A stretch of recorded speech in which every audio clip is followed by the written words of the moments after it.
இங்க நம்ம ஹீரோ வேலையை முடிச்சிட்டு வீட்டுக்கு வந்து கதவை தட்டினா வைஃப் கதவை திறக்கல. சரின்னா அவன்கிட்ட இருந்த ஒரு கீயை போட்டு கதவை திறந்து உள்ள போனா செம்ம ஷாக்கு. அவனோட வைஃப் இறந்து போய் கிடக்கா. அவனுக்கு என்ன பண்றதுன்னு ஒண்ணுமே புரியல. என்ன இப்படி பாதியிலே விட்டுட்டு போயிட்டேன்னு சொல்லிட்டு ஃபீல் பண்ணிட்டு ஆம்புலன்ஸ்க்கு கால் பண்ணலாம்னு ட்ரை பண்ணா அதுக்குள்ள ஹீரோயின் எந்திரிச்சு என்ன பயந்துட்டீங்களான்ட்டு கேக்குறா. அதுக்கப்புறம் தான் தெரியுது இவ பிராங்க் பண்ணிருக்கான்ட்டு. அதுக்கப்புறம் அவனுக்கு டின்னரை ரெடி பண்ணி சர்வ் பண்றா.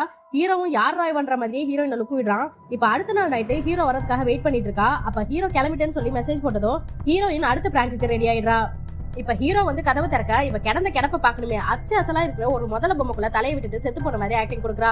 ஹீரோவும் அவளை பார்த்துட்டு என்னடா இது ரோதனையா போச்சுன்னு சொல்லிட்டு அவளை வெளியில இழுத்து போடுறான். இவளுக்கு என்னதான் பிரச்சனையா இருக்கும்னு சொல்லிட்டு யோசிக்கிறா.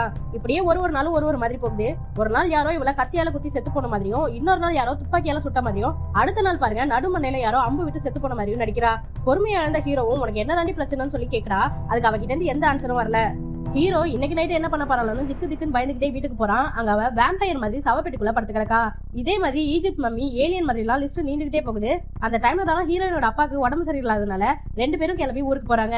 அங்க ஹீரோயினோட அப்பா கொஞ்சம் சீரியஸான கண்டிஷன்ல தான் இருக்காரு. அவர் ஹீரோ கிட்ட ஒரு விஷயம் சொல்றாரு. என்னன்னா ஹீரோயினோட சின்ன வயசுலயே அவங்க அம்மா இறந்து போயிடுறாங்க. அதனால தாங்கிக்க முடியாத இவரு வேலையை முடிச்சுட்டு வீட்டுக்கு வரும்போதெல்லாம் ஹீரோயின் தூங்குனதுக்கு அப்புறம் தூக்கம் வராம அழுதுகிட்டே இருப்பாரா. அதை ஒரு நாள் பார்த்த ஹீரோயினும் டெய்லி அவங்க அப்பா வீட்டுக்கு வரும்போதெல்லாம் போய் எங்கேயாச்சும் ஒளிஞ்சு போலாம். அதனால அவங்க அப்பா டெய்லி அவளை தேடி கண்டுபிடிக்கிறதுலே பாதி நேரம் போயிடுமா.